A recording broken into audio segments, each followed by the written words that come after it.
Sasa nitaka jibu la kiujumla la mikakati ya wizara kuhakikisha maeneo yote ya huduma za kijamii, iwe ni mashule, iwe ni zahanati ya wilaya, awe mahospitali za mikoa, nini mkakati wa jumla wa kuhakikisha kwamba maeneo husika yanapata umeme? Mheshimiwa Naibu Waziri, majibu. Asante Mheshimiwa Mwenyekiti, nashukuru kwa swali zuri la Mheshimiwa mbunge. Tayari serikali imekuwa ina mikakati kupitia mradi ule wa fedha za COVID-19.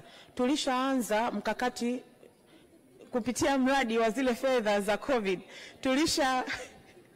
Samahani Mheshimiwa Mwenyekiti, simaanishi nyie Mheshimiwa Mwenyekiti.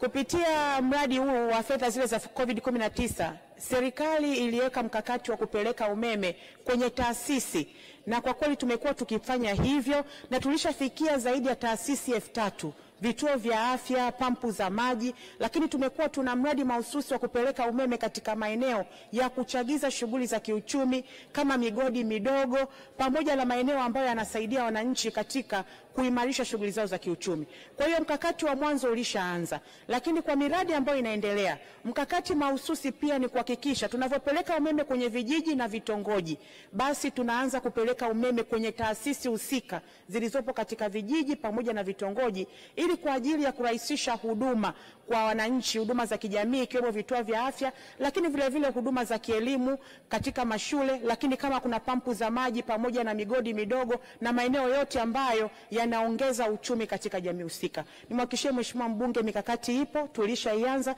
na tunaendelea hivyo hivyo kwa miradi ambayo inafuatia.